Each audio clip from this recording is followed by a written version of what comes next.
कौन नहीं चाहता कि उसका मेंटर एक यूपीएससी रैंकर हो। 2021 के फाइनल रिजल्ट्स में सिविल्स दिल्ली आईएएस के 200 से भी ज्यादा सिलेक्शंस हैं। Guys, I am going to connect you 1-to-1 with civils Delhi rankers for free.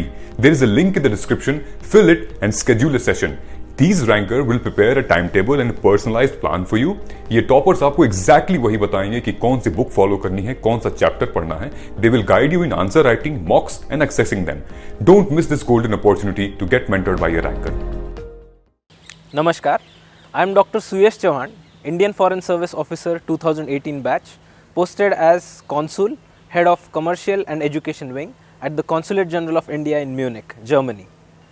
बहुत से एस्पिरेंट्स हमसे सवाल पूछते हैं कि इंडियन फॉरेन सर्विस ऑफिसर्स का रोल क्या होता है, उनकी लाइफ कैसे होती है। यहाँ इंडिया में Indian administrative services, Indian police services के ऑफिसर्स को हम देखते हैं, उनके बारे में जानकारी हमें मिलती है, बट इंडियन फॉरेन सर्विसेज के बारे में हो सकता है बहुत से एस्पिरेंट्स को ज़्यादा जानकारी ना हो। तो हम ये ट्राई करते हैं कि हम हमारी जो एक्सपीरियंसेस रहे हैं उसके थ्रू आपको हमारी सर्विस के बारे में ज़्यादा से ज़्यादा जानकारी दें, ताकि जिन लोगों को इस सर्विस में, इंडियन फॉरेन सर्विस में इंटरेस्ट हो, वो इसके लिए तैयारी कर सकें। इसके बारे में जो यूपीएससी एग्ज़ाम के थ्रू आप इंडियन फॉरेन सर्विस में आ सकते हो, उसके बारे में इंफॉर्मेशन हमने पहले भी डीकेटी के एक वीडियो में दे रखी है। यूपीएससी के बारे में मैंने अपने यूट्यूब चैनल पे भी बता रखा है। बट अभी इस वीडियो में मैं आपको बताऊंगा मेरे एक्सपीरियंसेस मेरी फ़र्स्ट पोस्टिंग के दौरान। After my selection in 2017 UPSC, I stood 56th all India rank. उसके बाद मैंने ऑप्ट किया इंडियन फॉरेन सर्विस। मेरी ट्रेनिंग हुई लबासना मसूरी में along with all my batchmates from different services. उस ट्रेनिंग के बाद हमारी ट्रेनिंग हुई foreign service institute Delhi, SSFSI, Sushma Swaraj foreign service institute में। उसके बाद मिनिस्ट्री अटैचमेंट होती है। मिनिस्ट्री अटैचमेंट के बाद हमें पोस्ट किया गया था अपनी अपनी रिस्पेक्टिव कंट्रीज़ में वहाँ की लैंग्वेज सीखने के लिए। सो बेसिकली जब आप फॉरेन सर्विस में सिलेक्ट होते हो तो you choose a language depending upon your rank. आपकी अगर रैंक अच्छी है तो आपको चॉइस, आपके मर्ज़ी की चॉइस उस लैंग्वेज की मिलती है।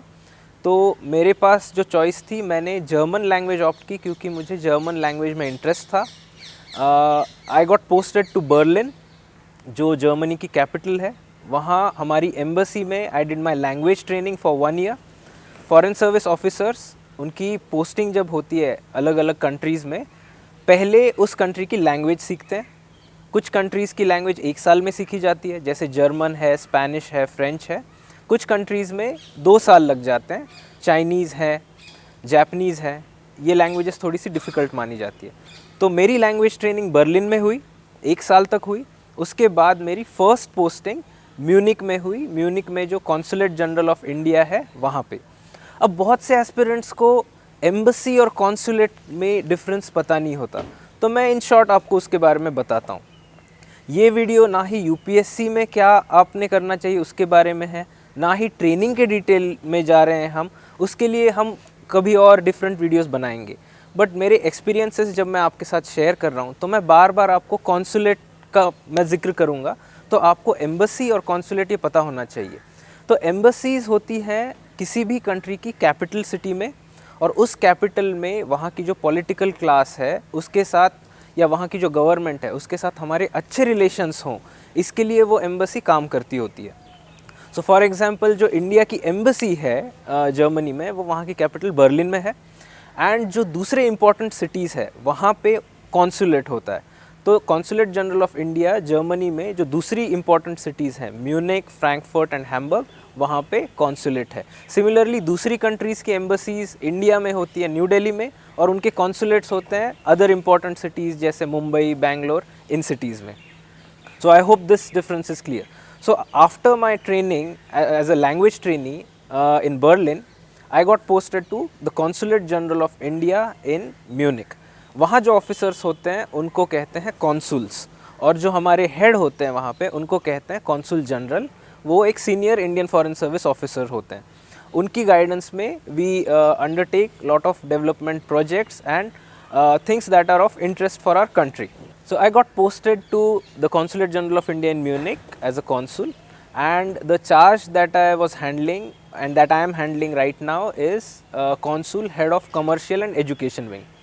बहुत से एस्पिरेंट्स को एक क्यूरियोसिटी रहती है कि जब आप एक इंडियन फॉरेन सर्विस ऑफिसर होते हो, आप ग्लोबल लेवल पे काम करते हो, जियो पॉलिटिक्स में आप इन्वॉल्व हो, आप इंटरनेशनल रिलेशंस मॉनिटर कर रहे हो, नेशनल इंटरेस्ट की बातें कर रहे हो, उसमें फिर ग्रास रूट लेवल पे, ग्राउंड लेवल पे आपका क्या रोल रहता है? क्या एक Indian foreign service officer grass root level पे इम्पैक्ट ला सकता है? बहुत से एस्पिरेंट्स को ऐसा लगता है कि अगर ये इम्पैक्ट लाना है तो उन्हें यहाँ पे इंडियन होम बेस्ड सर्विसेज जैसे IAS IPS में ही जाना पड़ेगा। तो मैं अपने एक्सपीरियंसेस से आपको कुछ चीज़ें बताना चाहता हूँ। एम्बसीज़ में पॉलिटिकल विंग का रोल क्रिटिकल होता है because government to government relations at the federal level capitals में ज़्यादा प्रोमिनेंटली किए जाते हैं। कॉन्सुलेट्स जो होते हैं वहाँ पे कमर्शियल, मतलब अगर जर्मनी जैसी कंट्री है जो इंडस्ट्रियली बहुत एडवांस्ड है, वहाँ कमर्शियल काम ज़्यादा होगा, या फिर कॉन्सुलेट में कॉन्सुलर वर्क जैसे कॉन्सुलर विंग का जो काम होता है कि जो इंडियंस वहाँ पे है उनको सपोर्ट करना, वो काम ज़्यादा होता है। प्लस कल्चरल वर्क तो है ही, वहाँ हमें हमारे इंडिया का जो वंडरफुल कल्चर है जो हमें दुनिया तक ले जाना है, वसुधैव कुटुंबकम की जो फिलॉसफी है, वो काम हम थ्रू आवर कल्चरल विंग करते हैं। एंड एजुकेशनल विंग में जो हमारे स्टूडेंट्स हैं उनको वहाँ क्या अपॉर्चुनिटीज़ हम दिला सकते हैं उसके बारे में काम करते हैं। स्कूल टू स्कूल और college to college university collaborations ये काम करते हैं। तो इस रोल में जो मेरा रोल था as commercial and educational wing head, इसमें मेरा काम था कि जर्मनी के जिस रीजन में हम थे, Munich lies in south Germany. South German region of Germany is one of the most industrially and economically advanced regions of Europe. जितनी बड़ी कंपनीज़ आप जर्मन कंपनीज सुनते हो उनमें से ज़्यादातर कंपनीज़ इस रीजन में है। नाउ जितने भी आप इम्पोर्टेंट कंपनीज़ जर्मन कंपनीज़ देखते हो उनमें से बहुत सारी कंपनीज़ इस रीजन में कॉन्सेंट्रेटेड है। आपने मर्सिडीज़, BMW, ऑडी, इन कार कंपनीज़ का नाम सुना होगा, सीमेंस, बॉश, इन जैसी कंपनीज़ का नाम सुना होगा, वो सारी वहाँ हेडक्वार्टर्ड हैं। But you would be surprised to know कि majority of German economy and exports are not run by these companies but by medium and small scale companies in Germany. Over 90% of their economy and exports are run by these small scale industries. Government of India भी जो इतना promote करती है हमारी medium and small scale industry को, उसी तरीके से जर्मनी में जो ये मिडिल स्टैंड जिनको बोलते हैं ये कंपनीज़ बहुत इंपॉर्टेंट है। तो इन कंपनीज़ को रीच आउट करना, उनको इंडिया की ग्रोथ के बारे में, डेवलपमेंट के बारे में बताना, ये एज कमर्शियल विंग हमारा रोल होता है। इसका क्या इम्पोर्टेंस है? अब जो मैं जो टॉपिक आपको बताना चाह रहा था कि foreign service officers ground level पे कैसे इम्पैक्ट लाते हैं, global to grass roots level impact कैसे होता है। तो एक ग्लोबल लेवल की कंपनी या एक मिडिल स्टैंड कंपनी अगर वो if it decides to invest in a part of India, in a district of India, वहाँ पे एम्प्लॉयमेंट जनरेशन होगा, वहाँ पे रेवेन्यू जनरेशन होगा, मेक इन इंडिया को हम वहाँ बढ़ावा दे सकते हैं, वहाँ पे स्किल डेवलपमेंट होगा, टेक्नोलॉजी ट्रांसफ़र होगा, ये सारी चीज़ें बस एक उस डिसीजन से हो सकती है। Now it is easier said then done कि कोई भी कंपनी इन कंपनीज़ को दूसरी कंट्रीज़ भी इन्वाइट करती होती हैं जो हमारे एक तरीके से कॉम्पिटिटर्स भी हैं। तो how do we present India, how do we project India, and how much coordination do we have at the ground with our IAS officers, IPS officers, IRS officers, this is very critical. So जब आप तैयारी कर रहे होते हो आप इन services को silos में देखते हो, but we all work as a well oiled machinery as a team, जहाँ पे we coordinate with the IAS officers on ground, वहाँ की डेवलपमेंट हम ग्लोबली बताते हैं। फिर वो global companies they are invited और they are attracted towards India, वो इन्वेस्टमेंट आती है और उससे हमारे यहाँ एम्प्लॉयमेंट जनरेशन होती है। तो this is how an IFS officer can play a very critical role in boosting the local economy also. Another important point is that of tourism. You know that there are countries जो सिर्फ tourism की वजह से बहुत popular हैं, उनकी economy इतनी चल रही है। India has been blessed with beautiful landscapes, with beautiful culture, and we have great tourism attraction potential. हम वर्ल्ड लीडर बन सकते हैं टूरिज़म में। तो ये टूरिज़म प्रमोट करने का जो रोल है, because our embassies, consulates are there on ground and we understand the local population जहाँ पे हम है, तो वहाँ पे इंडिया को किस तरीके से प्रमोट करना है वो एक फॉरेन सर्विस ऑफिसर बहुत अच्छे से कर सकता है। बशर्ते उसको वो support Indian officers, Indian ministry से मिले और वो कोऑर्डिनेशन हो, जो कि आज की डेट में बहुत अच्छे से हो रहा है. There are road shows happening in which what we do is we promote India as a very good promising tourism destination, as a very important investment destination. तो इसकी वजह से वहाँ की population हम इंडिया तक attract कर पाते हैं. Now what happens is one size fits all approach ये कहीं भी काम नहीं आता. ना ये प्रिपरेशन स्ट्रैटेजी में आपको आएगा कि एक ही तरीके से सब लोग पढ़ रहे हैं तो आप क्रैक भी नहीं कर पाओगे, एवरेज मार्क्स आएंगे. वही चीज़ जब आप इंडिया को प्रमोट कर रहे हो अलग अलग कंट्रीज़ में, ये भी काम नहीं आएगा. जर्मन्स को जो चीज़ पसंद है वो शायद फ्रेंच लोगों को, अमेरिकन्स को पसंद नहीं होगी. तो हो सकता है आप जब यहाँ बैठे हुए हो आपको वो पता ना चले कि उनकी लाइकिंग्स क्या हैं या उनके इंटरेस्ट्स क्या हैं, उनकी वेकेशन के पैटर्न्स क्या हैं, if you are talking about tourism, या फिर वो कहाँ जाना पसंद करते हैं. अगर इंडस्ट्रीज़ की बात कर रहे हो आप तो उनकी प्रायोरिटीज़ क्या है, वो कौन से टाइप का इंफ्रास्ट्रक्चर एक्सपेक्ट करते हैं. ये सारी चीज़ें जो हैं, हो सकता है छोटी छोटी कल्चरल चीज़ें भी हों. जब कोई कंपनी यहाँ आना चाहती है वो ये भी देखेगी कि क्या ये कंट्री डेमोक्रेटिक है, क्या यहाँ लाइफस्टाइल अच्छी है, अगर उनके एम्प्लॉयज़ यहाँ आते हैं तो उनको किस टाइप की फैसिलिटीज़ इस कंट्री में मिलेगी. ये सारा उनको हमें एज अ पैकेज प्रेजेंट करना पड़ता है. और ये package, this is different for Americans, like I said, this could be different for Australians, for African countries, and this is definitely different for Germans. तो ये चीज़ उनको क्या पसंद है, ये एक फॉरेन सर्विस ऑफिसर, क्योंकि वो वहाँ रहता है, क्योंकि हम वहाँ रहते हैं, हम वहाँ कॉन्टैक्ट्स अपने एस्टेब्लिश करते हैं, उन लोगों से इंटरेक्ट करते हैं, तो हम ज़्यादा अच्छे से इसके बारे में पता कर सकते हैं. और जो पॉलिसी मेकर्स हैं या ग्राउंड लेवल पे जो इम्प्लीमेंट कर रहे हैं उनको इसके बारे में इन्फॉर्म कर सकते हैं. छोटा एग्जाम्पल आपको देता हूँ. अगर हमें जर्मनी से टूरिज़्म यहाँ अट्रैक्ट करना है, अगर हम जर्मन स्पीकिंग गाइड्स यहाँ क्रिएट कर लें, वो एक स्किल डेवलपमेंट भी हो जाएगी और वहाँ से जो टूरिस्ट आ रहे हैं उनको एक होमली फीलिंग, एक एनवायरनमेंट भी होगा. फिर जिन रिजॉर्ट्स पे आप उनको ले जा रहे हो वहाँ अगर आप जर्मन में कुछ लिखते हो, जर्मन में इनको वेलकम करते हो, कुछ डिशेस जो उनके पैलेट को ज़्यादा स्पाइसी ना लगे, ऐसी चीज़ें अगर आप वहाँ रखते हो तो वो उनको एक बहुत अच्छा एक्सपीरियंस आप दे सकते हो. प्लस मे बी किसी और कंट्री में they would be interested in seeing our development, our malls, but as far as Germans are concern, क्योंकि मैं उनके साथ रहता हूँ, I know they are adventure and nature loving people. तो वहाँ जब हम अपना टूरिज़्म प्रमोट करेंगे, we will focus on these specific aspects. हम उनको मुंबई पुणे दिखाने की बजाय हम उनको सह्याद्री और जो कोस्ट लाइन है हमारी beautiful, Maharashtra, Karnataka, Kerala, eastern coast line, इस पे ज़्यादा फोकस करेंगे, या फिर लद्दाख पे ज़्यादा फोकस करेंगे, नॉर्थ ईस्ट पे फोकस करेंगे, ये उनको ज़्यादा अट्रैक्ट करेगा. तो this has to be customised as per the local population. तो ये कस्टमाइजेशन का काम इंडियन फॉरेन सर्विस ऑफिसर बहुत अच्छे से कर सकते हैं. मैं अपने एक्सपीरियंसेस से आपको कुछ चीज़ें बताता हूँ जो आप जिसकी वजह से आपको फॉरेन सर्विस में हम किस तरीके से कंट्रीब्यूट कर सकते हैं ये पता चलेगा, या फिर मैंने क्या किया है अपनी इस फर्स्ट पोस्टिंग में वो आपको पता चलेगा. So when I was posted here in Munich, thankfully my seniors they guided me very well and they supported me. They gave me the freedom कि जो मेरे initiatives, ideas हैं उनको मैं आगे ले जा सकूं. उन्होंने उसमें मेरी हेल्प की और उसको कैसे रिफाइन, फाइन ट्यून करना है उसके बारे में मुझे जानकारी दी. And then we started a few initiatives, a few projects जो मैं आपके साथ शेयर करता हूँ.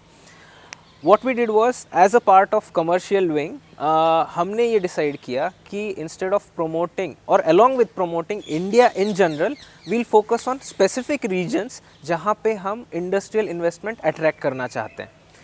इससे ये होगा कि अगर आप खुद एक कंपनी ओनर हो एक जर्मनी में, तो जब मैं आपको बोलता हूँ कि आप इंडिया में इन्वेस्ट करो, तो हो सकता है आपको इंडिया एक बहुत बड़ी कंट्री लगे, आपको समझ में ना आए कि तमिलनाडु में इन्वेस्ट करूं या गुजरात में, महाराष्ट्र में, पंजाब में, बंगाल में, कहाँ पे इन्वेस्ट करूं मैं.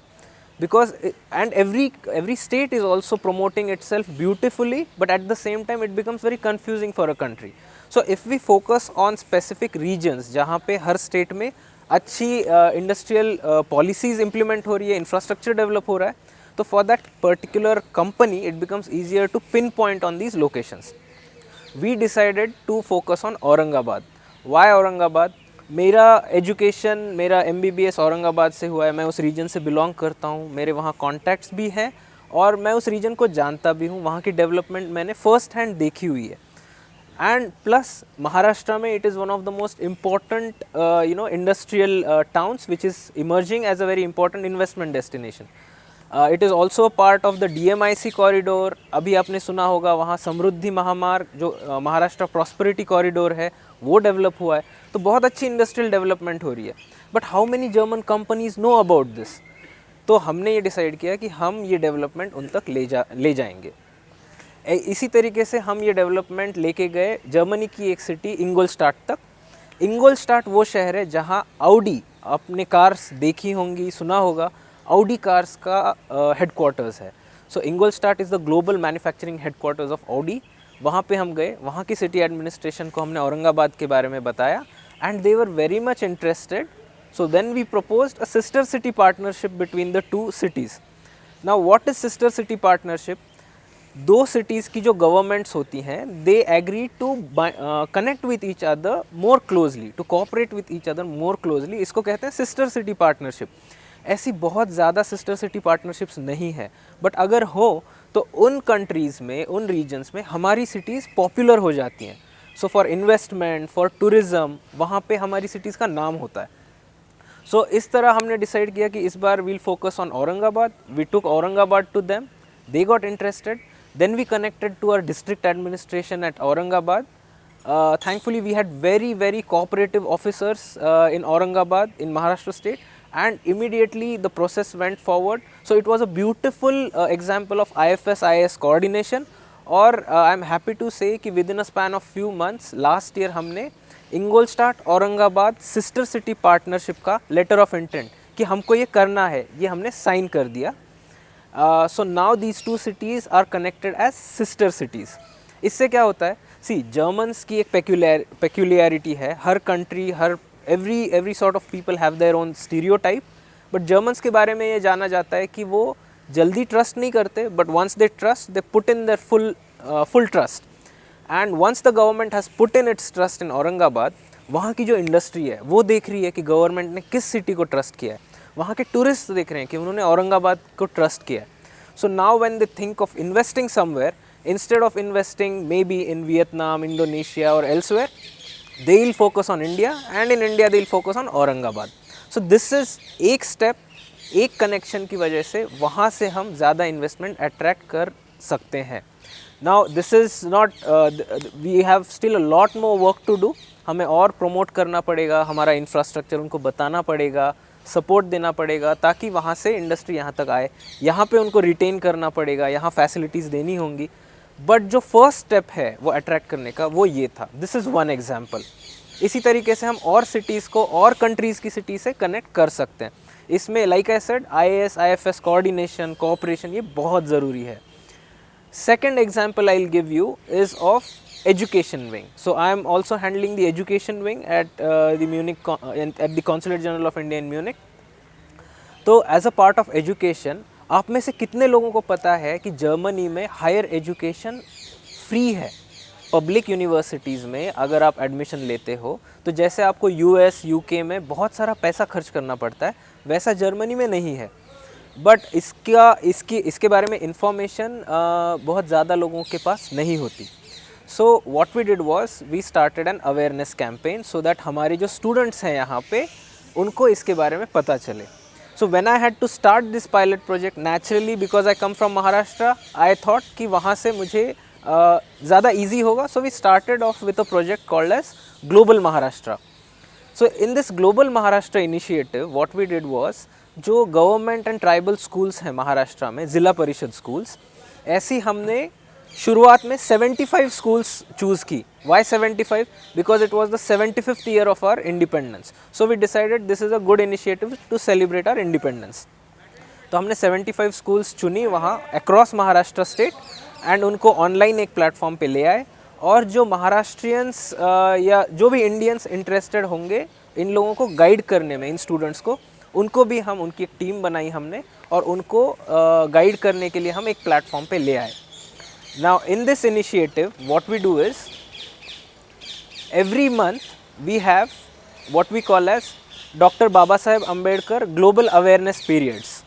तो इन पीरियड्स में सारे बच्चे, अब 75 स्कूल्स मैंने आपको कहा था, तो इन स्कूल्स के जो बच्चे हैं वो सारे इकट्ठे आते हैं। हर स्कूल में एक टीचर कोऑर्डिनेट करता है, उसमें एक प्रोजेक्टर होता है या लैपटॉप होता है या फिर मोबाइल होता है, जहाँ पे वो आगे रखते हैं उस मोबाइल को और उस प्रोजेक्टर को, एंड जितने बच्चे आगे बैठ सकें वो आगे बैठ जाते हैं।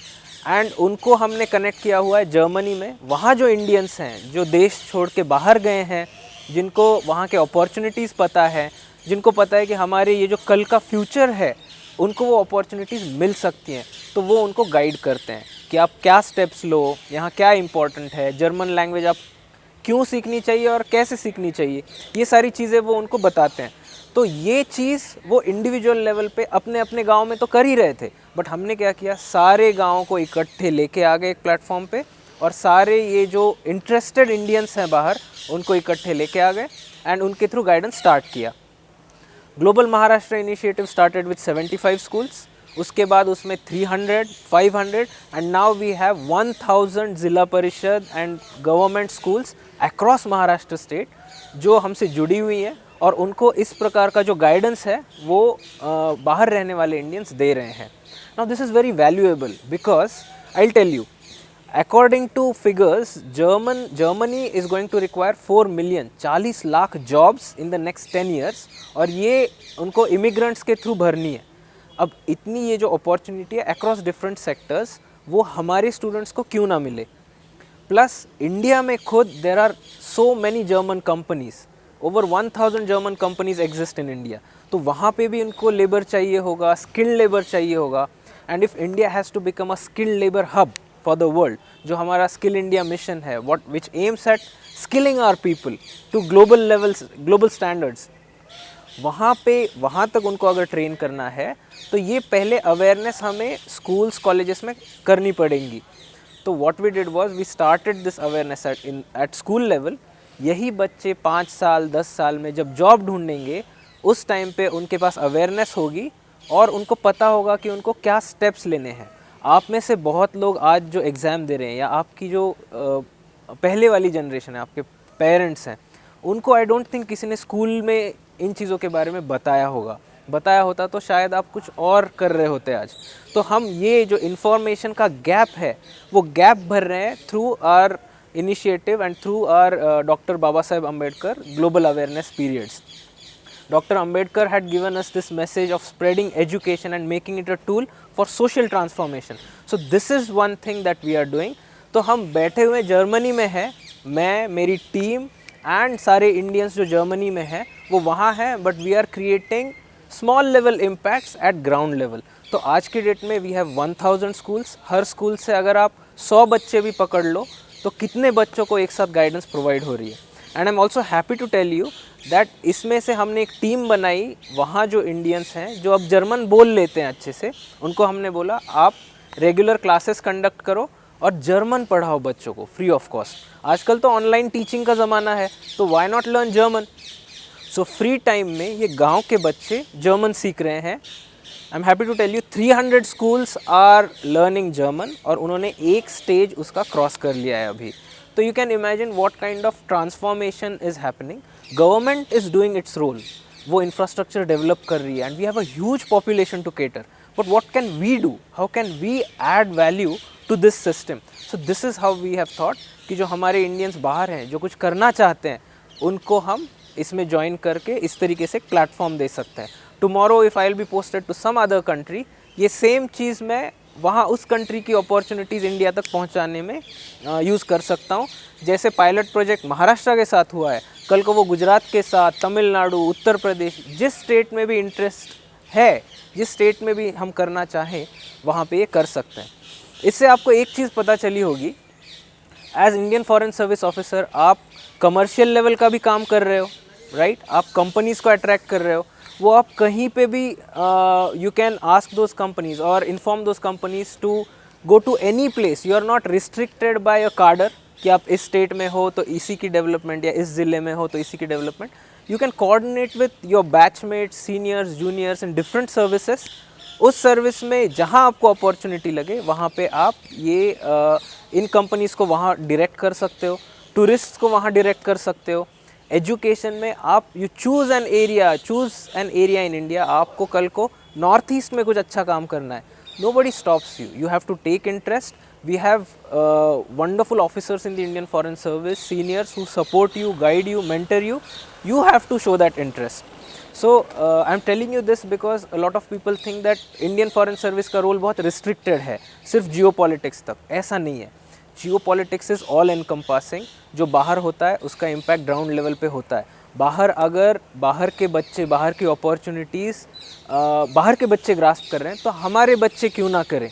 इस थॉट से हमने ये स्कूल एजुकेशन का इनिशिएटिव स्टार्ट किया था। आपको इसके बारे में ज़्यादा जानकारी चाहिए तो आप वेबसाइट है ग्लोबल महाराष्ट्र global एक साथ .com, वहाँ पे आप चेक कर सकते हैं। वहाँ पे आपको इन्फॉर्मेशन मिलेगी और you can contact me through DKT और डायरेक्टली ऑन माई इंस्टा, मैं आपको इन्फॉर्मेशन दूंगा। सेकेंड एक चीज़ है, इसी इनिशिएटिव को हमने एक्सपैंड किया है अब एट नेशनल लेवल, और ये हम कॉन्सुलेट के थ्रू नहीं, ये कम्युनिटी लेड इनिशिएटिव बन के उभरा है, जिसमें हमने उनको एनकरेज किया है, बाहर रहने वाले इंडियंस को। डिफरेंट स्टेट्स में जो है वो इंडियंस अब गाइड करेंगे कॉलेज स्टूडेंट्स को। तो different colleges, B it engineering और मेडिकल और लॉ और आर्ट्स, जिस भी फील्ड से आप हो, उस फील्ड में जो अपॉर्चुनिटीज़ बाहर अवेलेबल है उसको ग्रास्प कैसे करना है वो बताने के लिए हम मेंटर्स क्रिएट कर रहे हैं from our own Indian community outside, and they will guide you with respect to your own college and field. तो अगर आप इसमें इंटरेस्टेड हो, आपको जानकारी चाहिए, तो इस इनिशिएटिव को नाम दिया गया है Genesis, global education network for supporting Indian students. तो right now we are working in Germany से ये स्टार्ट हुआ है। जर्मन लोग यहाँ पे जुड़े हुए हैं हमारे साथ। आपका college, specially engineering college, because for Germany engineering is important, but nevertheless किसी भी और भी स्ट्रीम से अगर आप हो, आप हमारे साथ जुड़ सकते हो और इन्फॉर्मेशन पा सकते हो। You can be a volunteer in these initiatives also. So इसकी इन्फॉर्मेशन भी आपको genesisindia.org इस वेबसाइट से आपको मिल जाएगी, और यू कैन कॉन्टैक्ट DKT, उनके थ्रू वो लिंक शेयर कर देंगे। सो this is another initiative. So I am telling you this because जो मिथ्स होते हैं कि इंडियन फॉरेन सर्विसेज में बहुत रिस्ट्रिक्टेड काम होता है या सिर्फ प्रोटोकॉल ड्यूटीज़ होती हैं, ऐसा कुछ लोगों को लगता है, but it gives you wide spectrum. आप चाहो जो टॉपिक ले सकते हो, चाहो जो एरिया चूज़ कर सकते हो इंडिया में, एंड आप प्रपोज कर सकते हो कि मुझे इस एरिया में काम करना है। एंड अगर आपके आइडिया में दम है, अगर आप पैशनेट हो, तो आपको सपोर्ट करने वाले यहाँ बहुत लोग मिलेंगे। You have to choose an area. आपको अगर लगता है कि आप रेलवेज़ में इंटरेस्टेड हो और आपका एक बैचमेट रेलवेज़ में पोस्टेड है, जर्मनी जैसी कंट्री में रेलवे सिस्टम बहुत अच्छा है, आप अगर चाहते हो कि वो टेक्नोलॉजी ट्रांसफ़र हो, आप और आपका बैचमेट मिलके रेलवेज़ में कोई टेक्नोलॉजी ट्रांसफ़र में काम कर सकता है, या एक रिपोर्ट बना सकता है, एक प्रोजेक्ट कर सकता है, तो who stops you? You can do that, send it to the ministry, you will be appreciated. So there is no dearth of opportunities यहाँ पे। एंड में मैं आपको कुछ चीज़ें बताऊँगा जो मेरे इंटरेस्टिंग एक्सपीरियंसेस रहे हैं इस फर्स्ट पोस्टिंग के दौरान। सो जो भी मैंने अभी तक आपको बताया वो जो मैं consulate general of India in Munich में कमर्शियल और एजुकेशनल ये दो विंग्स संभाल रहा हूँ, उसका एक ग्लिम्प्स दिया कि हम किस टाइप का काम करते हैं। कमर्शियल रोल में जर्मनी में बहुत ज़्यादा ट्रेड फेयर्स होते हैं। Germany works through trade fairs, वहाँ दुनिया भर से लोग आते हैं, वहाँ पे अपने प्रोडक्ट्स प्रमोट करते हैं। वहाँ जो इंडिया से कंपनीज़ आती हैं उनको सपोर्ट भी करते हैं हम। फिर जो इंडियन कंपनीज़ हैं जो जर्मनी में एक्सपैंड करना चाह रही है उनको सपोर्ट प्रोवाइड करते हैं। इंडियन बिजनेसेस यहाँ हैं जो वहाँ ट्रेड करना चाहती है, उनकी कुछ ट्रेड क्वेरीज होती है, उनको सपोर्ट चाहिए होता है, वो भी हम करते हैं। सो इस टाइप का एक कमर्शियल रोल रहता है। एजुकेशन में जैसे मैंने आपको बताया ये वाला इनिशिएटिव, प्लस कुछ इंस्टीट्यूट्स को कनेक्ट करने का काम भी हम करते हैं। फॉर एग्जांपल हमने NIT के सूरतकल को, वहाँ के प्रोफेसर्स को we connected to one of the prominent institutes in Germany which is University of Passau, तो वहाँ के प्रोफेसर से कनेक्ट किया। So it starts small, starts with professor level connections, university level connections, फिर student exchange होता है, फिर उसकी वजह से our students get opportunities in these countries. So this is what our aim is.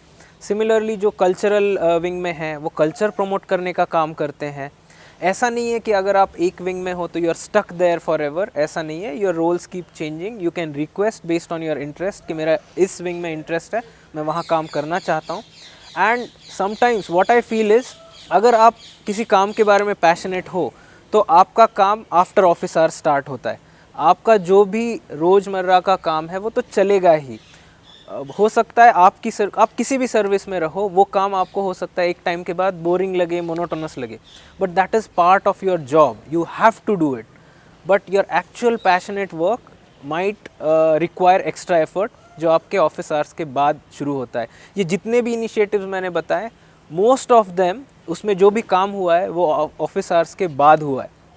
So you can imagine, अगर आप passionate हो, कुछ करना चाहते हो, तो sky is the limit. Similarly जाने से पहले मैं आपको बताऊंगा इस रोल में जो मेरा एक्सपीरियंस रहा है. 2 और चीज़ें हुई थी इस दौरान. एक तो कोविड पैंडेमिक आया था, दूसरा रशिया यूक्रेन जो क्राइसिस चल रहा है अभी, वो एक हुआ था. तो वो कुछ एक्सपीरियंसेस हैं, इसके बारे में डिटेल्ड मैं कभी मेरी फर्स्ट पोस्टिंग के एक्सपीरियंसेस में शेयर करूँगा. बट अभी let me tell you, give you a glimpse of this, because this also comes under the purview of role of an IFS officer. तो जब क्राइसिस होता है, जैसे कोविड पैंडेमिक आया था, तो उस टाइम पे जो भी इंडियंस है उनके लिए फर्स्ट पॉइंट ऑफ कांटेक्ट या रेस्क्यू होता है एम्बेसी एंड कॉन्सुलेट. तो our embassies all over the world and also in Germany, they played a fantastic role in supporting our Indian community. Now you should also realize, जब हम embassy या consulate कहते हैं, ऐसा unlimited staff and resources नहीं होता. We are a small team over there and we work day and night to support our community. उसमें हमारी community वहाँ बढ़ रही है, बहुत ज़्यादा Indians वहाँ है, तो उनको support करके यहाँ तक इंडिया तक ले आना was a major task. तो उसमें government of India, ministry of external affairs did a brilliant job. And you all must have seen किस तरीके से हमने दुनिया भर से लोगों को, इंडियंस को हेल्प किया एंड उनको मेडिसिन्स, वैक्सीन्स दुनिया भर की कंट्रीज़ को हमने प्रोवाइड की. So this was one major role that India had played during this crisis. इसमें IFS ऑफिसर्स का रोल बहुत क्रिटिकल रहा है. सिमिलरली जब जो करंट क्राइसिस चल रहा है यूरोप में, वहाँ पे भी we had been asked to rescue Indian students जो वहाँ मोस्टली मेडिसिन पढ़ने गए थे यूक्रेन में. So I was posted in Moldova, Ukraine Moldova border. अगर आपको मोल्डोवा कहाँ है पता नहीं है तो प्लीज़ गूगल करके एक बार देख लीजिए. कॉन्फ्लिक्ट जोन से जो सबसे पास कंट्री है वो मोल्डोवा है, वो सबसे पास वाला बॉर्डर है. कौन नहीं चाहता कि उसका मेंटर एक UPSC रैंकर हो. 2021 के फाइनल रिजल्ट्स में सिविल्स दिल्ली IAS के 200 से भी ज्यादा सिलेक्शंस हैं. Guys, I am going to connect you 1-to-1 with civils Delhi rankers for free. There is a link in the description. Fill it and schedule a session. These ranker will prepare a timetable and a personalized plan for you. ये toppers आपको exactly वही बताएंगे कि कौन सी book follow करनी है, कौन सा चैप्टर पढ़ना है. They will guide you in answer writing, mocks and accessing them. Don't miss this golden opportunity to get mentored by a ranker. तो IFS officers from the surrounding regions were posted along the border, और हमें instructions थे कि वहाँ से जो Indians हैं, जो इंडियन स्टूडेंट्स हैं, उनको सेफली रेस्क्यू करना है. And we tried our best, जितना हो सके उनको कम तकलीफ़ हो उसमें उनको यहाँ तक ले आएँ. And let me tell you, it was definitely very challenging. उस सिचुएशन में क्या होगा, कहाँ फायरिंग स्टार्ट होगी, क्या इनकन्वीनियंस होगी, आपको खुद का तो ध्यान रखना ही होता है, प्लस आपकी प्रायोरिटी होती है कि आपके जो कंट्रीमैन है उनको तकलीफ़ ना हो, उनको दिक्कत ना हो. तो उसमें आपको जितने भी रिसोर्सेस वहाँ अवेलेबल है उसमें काम करना होता है. You have to work, you have to use your own talent, your own resources, contacts. उससे आपको उनको वहाँ से सेफ़ जोन में लाना होता है. तो इसमें I think our ministry did a fantastic job. उन्होंने जितना हो सके उतने स्टूडेंट्स को वहाँ से, जो रिस्क में थे, उन स्टूडेंट्स को वहाँ से निकाल के हम इंडिया ले आए हैं. And you would be surprise to know, एक पर्सनल एक्सपीरियंस ऐसा था कि I wouldn't name the country, कुछ डेवलप्ड कंट्री के रिपोर्टर्स वहाँ थे and they actually questioned us कि आप इंडिया हो तब भी आप ये सब क्यों कर रहे हो. हमने तो एडवाइजरी जारी कर दी थी and that is it, we had done our work. एंड उसके बाद उनकी कोई रेस्क्यू टीम वहाँ थी नहीं. एंड दे वर क्वेश्चनिंग अस कि आप तो इंडिया हो For them, they thought of India as some poor, underdeveloped country. So that is when we gave them a little bit of ज्ञान जो राइटफुली जो हमारे external affairs minister doctor Jaishankar जिस तरीके का लीडरशिप रोल वो खुद प्ले करते हैं और जो हम उनसे सीखते हैं, वही हमने उनको बताया कि we are Indians, we don't leave our people when they are in crisis. हमारा जॉब है चाहे कुछ भी हो जाए, हमारे कंट्री में अगर दिक्कत में हैं तो हम उनको वहाँ से निकाल के लाएंगे ही. And that is what we have always done. इस बार भी हमने किया. And not just that, going by our philosophy वसुधैव कुटुंबकम की, किसी और कंट्री का भी कोई अगर दिक्कत में था तो उसको भी इंडिया ने वहाँ से बचा के हम लेके आए हैं. So I think this is what projects our image, this is what we are as Indians, and this is what makes us proud. This is what gives us the strength to represent our country. And as an Indian foreign service officer, जैसा मैंने कहा, global level पे तो just the fact that आप India को represent कर रहे हो, that itself fills you with so much pride. And आप उसी प्राइड को, उसी एंथुजियाज्म और पैशन को लेके ग्रास रूट्स लेवल पे भी बहुत अच्छा काम कर सकते हो. So this is what I wanted to tell you. जो कोई भी इसमें इंटरेस्टेड है, we have material on the internet, we have posted videos before, आप उसको रेफ़र कर सकते हो, उसके बारे में जान सकते हो. और IFS के बारे में आपको जो भी क्वेरीज़ थी या क्वेश्चंस थी वो हमसे पूछ भी सकते हो. इस वीडियो के थ्रू जो एक इंडियन फॉरेन सर्विस ऑफिसर का रोल होता है वो मैंने अपने एक्सपीरियंसेस के थ्रू आपको बताया है. जो फॉरेन सर्विस ऑफिसर्स दूसरी कंट्रीज़ में हैं उनके कुछ और अलग वेरिड एक्सपीरियंसेस रहे होंगे. आई होप आपको ये वीडियो अच्छा लगा होगा. We'll keep coming back and guiding you. Thank you. जय हिंद.